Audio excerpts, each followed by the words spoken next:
My name is Jacob, and welcome to another episode of Uncut on the Abrasive Conversations platform. In this episode, I would like to share the 8 tips for PhD and master students.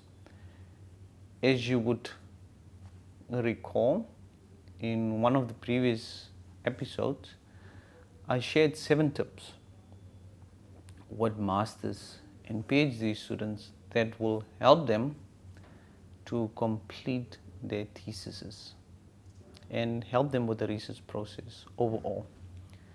And these 7 tips are mostly focusing on the person itself. Now, I said there's eight tips in the description, because the 8th tip is not something that the master student or the PhD student really has control over.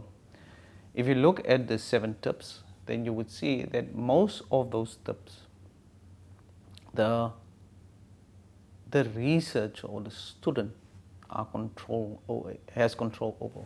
For example, knowing your why, that's something personal. It's something that you set. Why you're doing this, your internal motivation.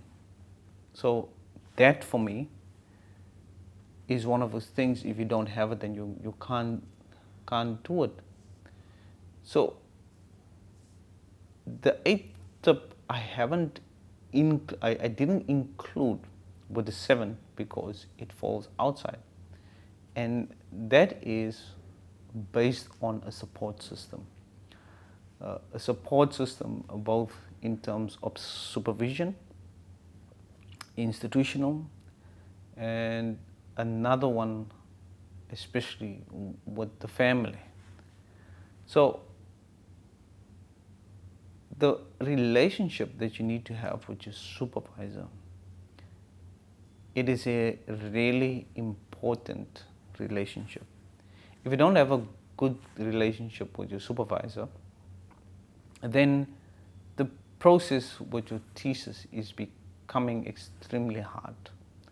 Now, people might say to me, Jacob, but my supervisor doesn't read my work or doesn't read my work as fast as I would like them to do it. But that is not what I'm interested in. I'm interested in this relationship between you and your supervisor. So if you have a supervisor that doesn't respond to your work as fast as you would like your supervisor to respond, then I would, in most cases, if people come for help to me, then I will tell them this: look, how are you working? What's your plan? So, for example, are you working and waiting on your supervisor, or are you working, sharing, and working and sharing and working and sharing? For me, it's important that you plan your submissions really good, especially if you go with your thesis or your research process. Your research process, or finishing your thesis, starts with a proposal. Now, let's say it's a full thesis, and you have 3 years to complete your master's. You have 5 years to complete your PhD. So I would say normally the first year is set out for the proposal and just the planning and the administration for the research process. And then I would put 1 year for really the research and the writing up process. So now you're sitting with 1 year. 1 year that you use for that back and forth in terms of preparation, in terms of the submission, in terms of marking. So the plan of your proposal, your research, your writing up, and the submission becomes an extremely important part of your research process. So, for example, that 1 year that I will talk about, so it will take about 3 months to get it ready for submission and go through the various university committees. So if that is the case, then if you want to submit it in September, then you will not graduate, because if you submit it, you start with your submission in September, it will most probably go out in November and for marking. And then you sit with another external issue: how long your examiner takes to examine your thesis. Some people are lucky within a month, 2 months, 3 months. Sometimes examiners get sick, then they need to get another one. So it can take, in some cases, up to 6 months for you to get your exams back. But let's say three months. So most people will not mark their thesis over the December holidays, so they will start in Jan. So they must probably give it back to you in March.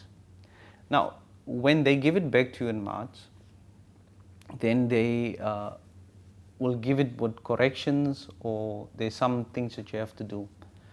Then you have to send it back to them again, if that's a requirement. If not, then your supervisor have to okay it. Then it goes to a Senate committee or some committee again, where it's accepted, and then when those are accepted, then the process of bestowing your degree, and that started. So let's say you started your submission process in September, you are now close to April, May. So it's a long process. So that's why I set aside about a year for you as a researcher, a master's or PhD student, just for the submission and examination process and the correction phase. So that's a year. So if your master's is 3 years and it's full thesis, 1 year is your proposal, 1 year is your research and write-up, and that means you have 1 year where you can go back and forth with your supervisor. And this is the important part. You're not the only student that your supervisor have. Your supervisor have a lot of other students. And I've explained this to a number of students before. If a supervisor have 6 master students and let's say 7 PhD students, there's 13 students. If those 13 students at one day decide to send their work at once to the supervisor, then that supervisor is sitting with 13 pieces of research that they have to read. And that is going to take a long time. And some people will get preference over other where they are in the research process. So you are pressing hard to finish, but there's other people also pressing hard to finish. And that lack of planning and that lack of understanding the complexities with supervisors and their workload and your time specifically leads to that pressure and tension between you and your supervisor. And in many cases, it leads to horrible experiences with your research process.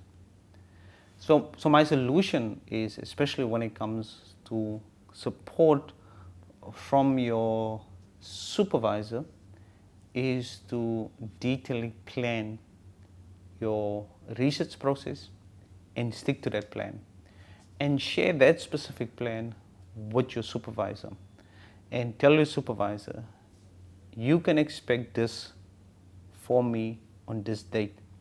Because if you stick to that date and then those deadlines, then your supervisor can plan ahead and say, look, I'm going to market, I'm going to give you feedback by then.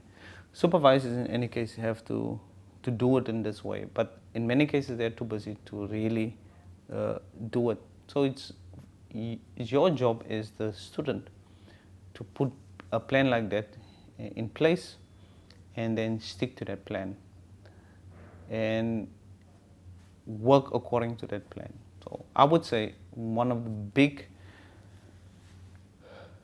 points that you can take home from this conversation that I'm having with you is rather plan than trying to foster a relationship with your supervisor.